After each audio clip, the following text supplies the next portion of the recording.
Shalom, shalom, ¿qué tal? La semana que viene, desde el día que estoy haciendo este video y publicándolo, va a ser Tisha B'Av, el día 9 del mes de Av, que corresponde este año 2024 al 12 de agosto a la noche y el martes 13 hasta la noche.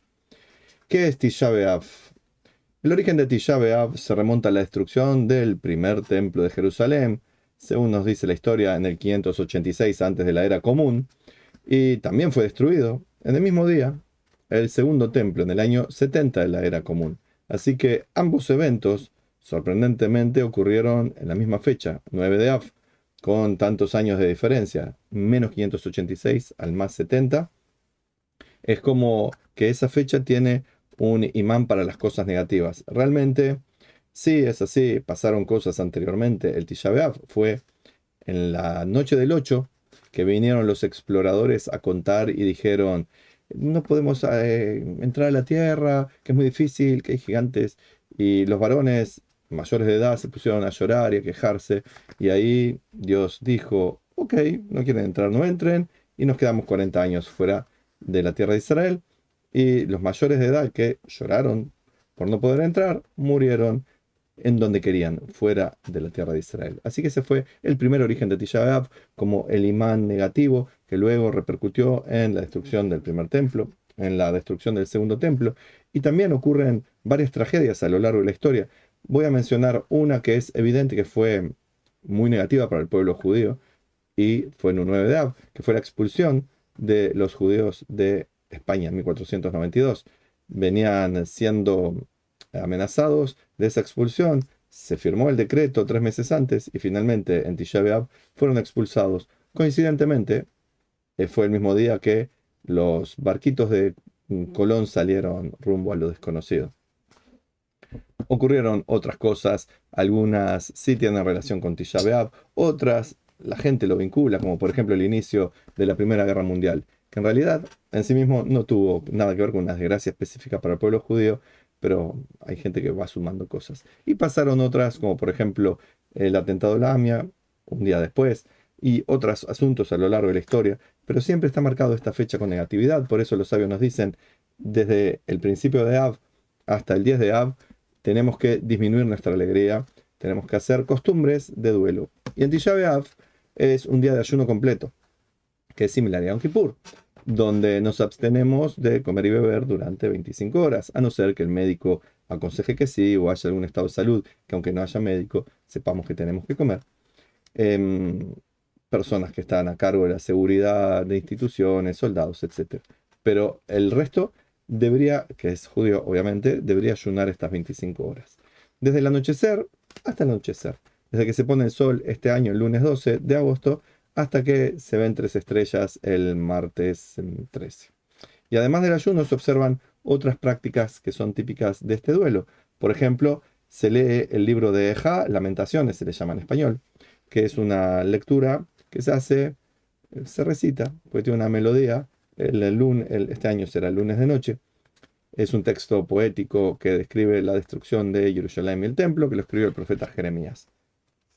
También a la mañana hay costumbre de algunas comunidades de recitar las Kinot, que son lamentaciones que recuerdan diferentes tragedias y sufrimientos del pueblo judío. Están las Kinot sefaradíes, están las Kinot ashkenazíes, hay diferentes tipos de Kinot que recuerdan un montón de desgracias que ocurrió al pueblo judío.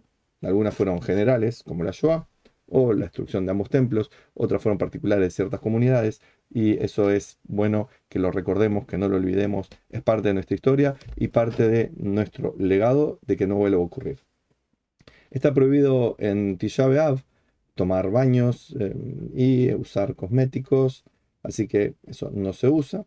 Por supuesto que si es un baño necesario por un tema de higiene, de salud, eso está permitido.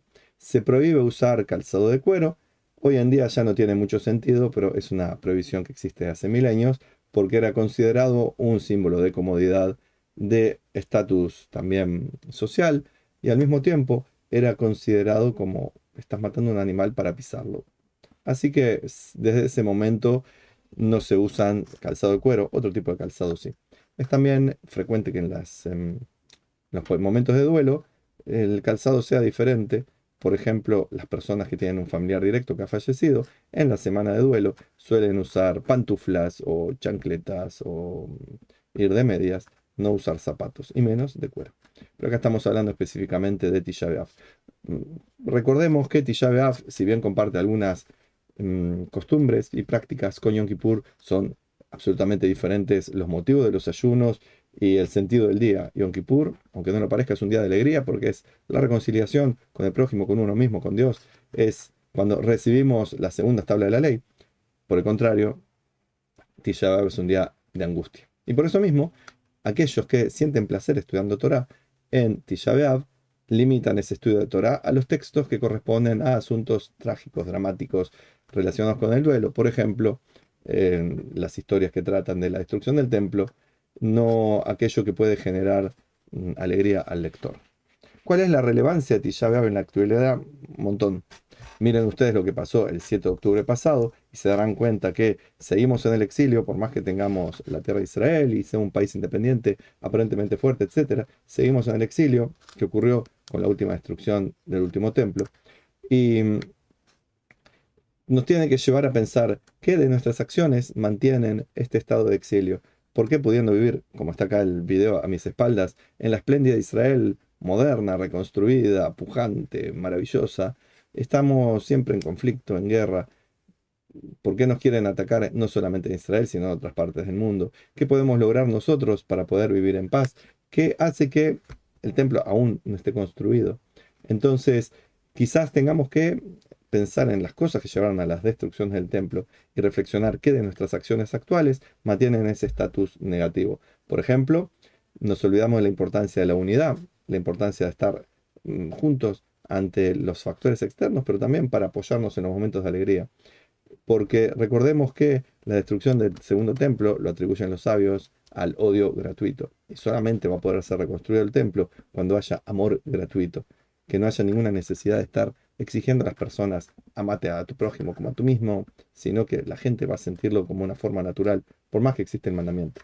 Tisha B'Av nos enseña también que de la oscuridad puede surgir la redención, y de hecho es lo que dicen los profetas, que los días de ayuno que recuerdan las destrucciones se van a convertir en días de alegría. Y nuestros sabios dicen, el día que fue destruido el templo, Tisha B'Av, nació el Mashiach. No materialmente nació, sino que es una idea de tener nuestra confianza, la emuná puesta en Dios, que cuando da el palo, también tiene a mano la cura, que cuando estamos en la oscuridad, ya el sol está listo para nacer. Y ojalá que en este tiempo de oscuridad tan terrible, como les dije luego el 7 de octubre, que ya venía siendo oscuro por cosas internas de Israel, que la gente no entendía de la necesidad de vivir en paz y en armonía interna, bueno, se aprovecharon los de afuera, que podamos nosotros, ahora sí, hacer que haya luz y bienestar para todos. Por lo tanto, tener en mente estos días de Av, hasta el 10 de Av, especialmente en Tisha B'Av, hacer las costumbres que nos llevan a un estado de ánimo acorde a ello, y hacer lo posible para que las desgracias no vuelvan a ocurrir y que en el mundo haya libertad, paz y bendiciones, paz para Venezuela, paz para Israel, fin de las dictaduras, fin de los regímenes totalitarios que son anti su propio pueblo, y que podamos vivir por fin en la época de la redención. De mi parte les deseo a todos ustedes, si van a ayunar la semana que viene o el día que ven este video, que sea un ayuno significativo y que tengamos siempre shalom y bendiciones.